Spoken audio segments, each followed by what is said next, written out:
el Tibiri, en el Tábara. Muchas historias tú vas a encontrar en el Tibiri, en el Tábara. Suscríbete que te va a gustar en el Tibiri, en el Tábara. Toca la campanita que te va a avisar en el Tibiri, en el Tábara. Dale, comparte y no te vayas a desconectar. Hola, hola, bienvenido al Tibiri Tábara TV, tu canal de las historias. Hoy el canal se viste de lujo. Tengo el gran honor, el privilegio, el placer de contar con la presencia de un ícono no del exilio cubano, sino del pueblo cubano, lo puedo decir así, en su gran mayoría, con algunas excepciones. Está en nuestro canal el maestro Willy Chirino. Willy, gracias por concederme esta entrevista y bienvenido a Tibiri Tábara TV. Gracias a Tibiri Tábara y a todos ustedes por permitirme llegar a la gente que escuche y que vea tu programa. Gracias a ti. Bueno, Willy, como te digo, esto para que las personas sepan, porque todo el mundo conoce de ti, sabe tu historia, te sigue, te ama, el pueblo de Cuba te ama, esto lo puedo decir así. Te lo digo por la experiencia propia, con mi familia, mis amistades. Hay mucha gente que sabe de esta entrevista en Cuba y están locos porque porque la ponga. Entonces, bueno, para que me hables un poco de qué parte de Cuba eras, cómo saliste de allá, a qué se dedicaban tu familia, tú, en este caso eras un niño, pero bueno, háblame con respecto a eso para que las personas te conozcan un poco más. Bueno, pues yo soy nacido y criado en un pueblo de la provincia de Pinar del Río que se llama Consolación del Sur. Ahí viví hasta los 14 años de edad. Mi padre era abogado, graduado de la Universidad de La Habana. Mi mamá era farmacéutica, también graduada de la Universidad de La Habana. Éramos guajiros con cierta cultura. Sí. y ahí viví todos esos años, de 14 años que viví en Cuba hasta que salí a Miami en el año 1961. Yo le cuento a mis hijos la maravilla que es crecer en un pueblo que en esa época tenía poco más de 4.000 habitantes. Ahora creo que tiene mucho más. Y que donde todo el mundo se conocía, donde había un ambiente familiar en todo el pueblo. Conocías mientras te movías por todo el pueblo, conocías a todo el mundo. Y le cuento a mis hijos que en mi casa a las 7 de la mañana se abría la puerta, pero no se le quitaba el candado, no, se abría la puerta. Y se quedaba abierta hasta las 11 de la noche que nos acostábamos. Sí. O sea que y por ahí entraba y salía todos los amigos, José el aguador, que llevaba el agua del pozo al filtro de la cocina. El lechero. Las cosas más elementales de la vida de un ser humano, pero que a la misma vez son hermosas, ¿no? Y yo le digo a mis hijos, no, yo no me bañaba en una piscina, yo me bañaba en el río de mi pueblo, el río hondo que quedaba por allí. Yo no, bueno, tenía una bicicleta, pero me gustaba más montar a caballo. Yo tenía una yegua maravillosa, divina, que era como si fuera una extensión de mi cuerpo cuando yo tenía 5 o 6 años. Y la montaba y corría en pelo, agarrada por la crina, así.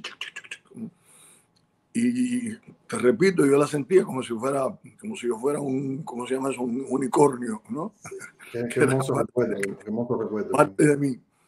Y hacía las cosas más elementales de la vida campesina y era muy hermoso. La verdad que mi niña fue maravillosa hasta que llegó este individuo que pretendió y consiguió cambiarlo todo. Así mismo. Y se hizo lamentable. Y mi padre, que tenía un poco de conocimiento de cómo era que se desarrollaba un gobierno comunista, donde la patria potestad se apoderaba de los niños y cómo se apoderó, como los mandaron a los campos ¿cómo se llaman? Escuela del campo. La escuela del campo, sí. Exacto. Y donde le empezaba el proceso de adoctrinamiento, de seremos como el Che, la F de Fidel, la R de Raúl, y todo era y a recoger viandas y sabe Dios y cortar caña. Sí, bueno. Gracias a Dios, mis padres tuvieron el conocimiento de que eso iba a ser así.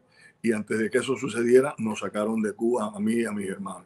Yo salí primero, antes que ellos, a través del programa de Pedro Pan, un programa de la Iglesia Católica, donde 14.000 niños salimos, gracias a Dios, de Cuba en esos momentos, 1961, agosto 26.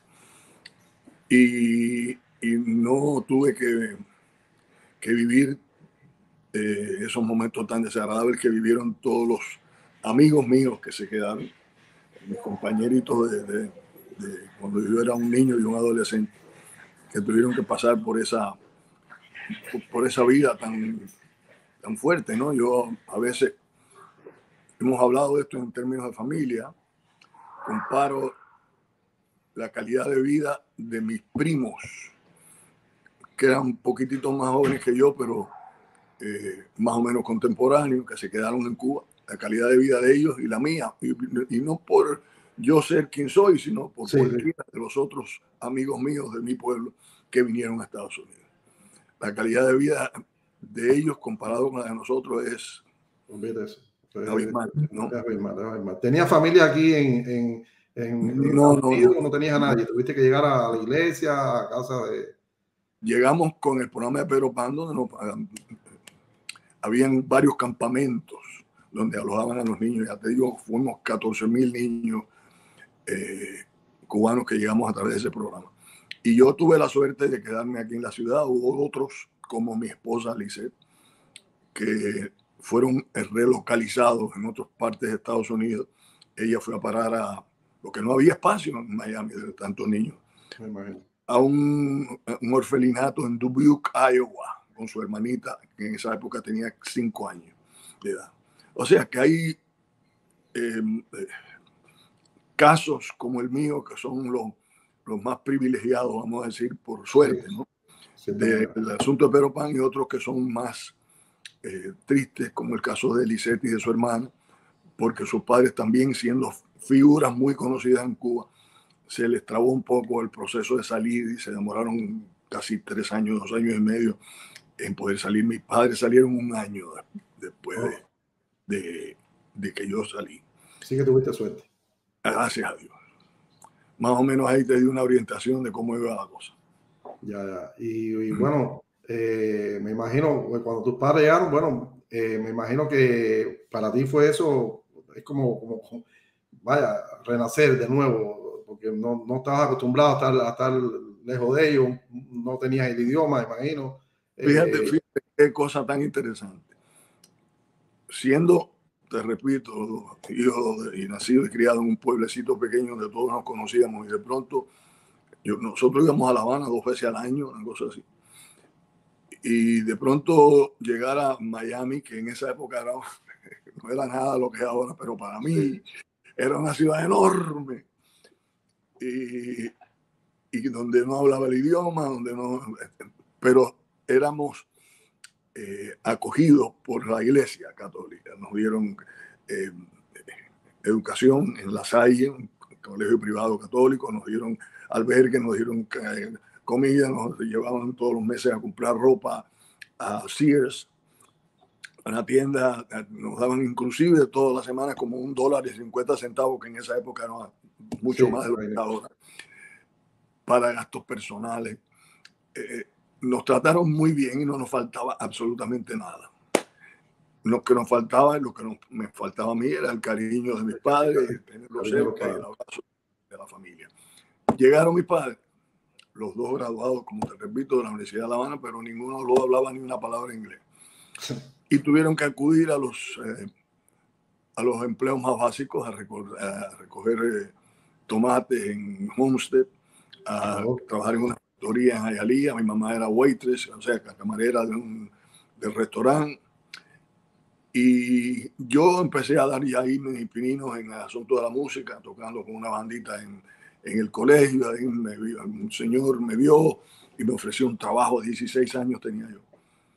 En Cuba no hacías eso, en Cuba no hacía nada de música, no se te había... No, en Cuba lo que tenía era una afición muy grande por la música, y tenía mucha experiencia casera de tocar una batería imaginaria que yo me hice en mi casa. Tenías el talento sí lo tenías interno, el talento lo tenías. Claro que sí, porque estas cosas no no, No se aprende.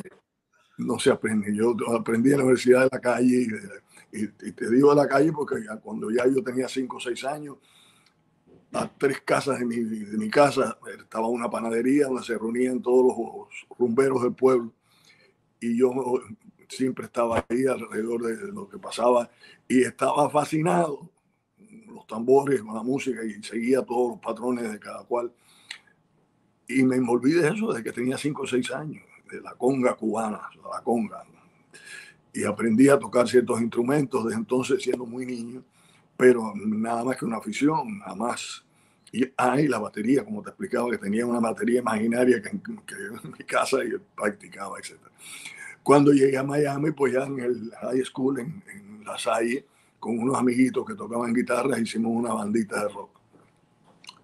Eso fue unos meses hasta que llegó un señor, un pianista, que me ofreció un trabajo en Miami Beach 6 días a la semana, de 6 noches en realidad, de 9:30 a 11:30, digo a 4, 3:30 de la madrugada, mientras yo estudiaba high school, el año 11 y el 12 de high school. Full time, las dos cosas. O sea que tremendo sacrificio. El proceso de dormir para mí se hizo muy difícil en esa época. Eran 2 tanditas de 3 horas y no sé cuánto para poder descansar. Y naturalmente en el colegio me dormía y mientras estaba tocando por la noche era una alegría. Porque era lo me imagino que tus padres te apoyaron, porque con esa edad, 16 años, que te vieron. No, mis padres no me apoyaron y los reconozco que tenían hasta cierto punto razón, porque ellos no tenían manera o conocimientos de evaluar mi talento, ¿no? Claro. Y me decían, oye, si esto de la música no funciona, ¿qué va a pasar? Tú tienes que seguir estudiando. Oye, y el temor de la noche, y el miedo de la noche, porque trabajabas hasta madrugada y tú sabes, eso siempre preocupa, tú sabes, por las cosas que están en la calle, tú sabes. Exacto. Y estudié 2 años de college, de publicidad y mercadeo, por aquello de que era una carrera creativa que lo es y me ha servido hasta cierto punto en mi propia carrera, ¿no? Pero yo sabía, y toda la vida lo he sabido, que mi vida era alrededor de la música y lo que yo hacía era, y lo que iba a hacer hasta el resto de mi vida era crear música y cantarla y subirme en un escenario y poner a la gente a gozar. Así mismo, lo lograste, puedes darte por satisfecho que lo lograste y llegaste bien lejos, llegaste muy lejos. Le digo constantemente a mis hijos que yo estoy viviendo y he vivido por varios años ya los sueños de mi niñez. Cuando yo veía a un artista, entre ellos Benny Moré, que lo vi una vez en mi pueblo durante las fiestas patronales de la Virgen de la Candelaria, lo vi subirse a la tarima y fue a gente exuberante, feliz y contenta, todo el mundo bailando y gozando. Y yo dije, yo quiero ser como ese Mel Benny, yo quiero ser una de esas personas que se sube al escenario y pone a la gente a gozar. Y eso lo logré. Lo lograste, no sé, por supuesto que lo lograste, sí. Y el cariño, que es muy importante también, porque no solamente porque tengas la calidad, tú sabes, tengas el talento, sino porque la gente te quiere, también por la música, la forma que la enfocaste, tu letra, como se la dedicaste a tu pueblo también, independientemente que empezaste con el rock y esas cosas, que no es una música que bueno, se escuchaba en Cuba quizás, pero no era, pero que te dedicaste gran parte de tu vida, por no decir toda, a tu pueblo, a tocar la música de tu pueblo, de sentir cubano, ¿entiendes? Y eso hace que las personas te quieran tanto, te tengan tanto cariño, incluyéndome a mí. Eso me consta porque me lo demuestran todos los días a través de mensajes personales en mis redes sociales. Me lo dicen a las personas que me encuentro por la calle y me saludan y me cuentan todas esas historias alrededor de mi música y me dan un abrazo y un cariño muy grande y ya te digo, sucede todos los días en mi vida. Así que eso yo lo sé. Sí, yo tengo varias anécdotas de Cuba. ¿Qué te puedo decir con respecto a tu música? Tengo un sobrino que ponía música en la academia, una academia militar, y te puso en una ocasión y dice que le llevó un oficial y le dijo, oye, eso que tú estás poniendo ahí, ¿tú sabes quién es él, no? Y dice, sí, yo sé, Willy Chirino. Dice, pero tú estás loco, tú sabes que eso aquí no lo puedes poner. Y anécdotas como esa hay muchas.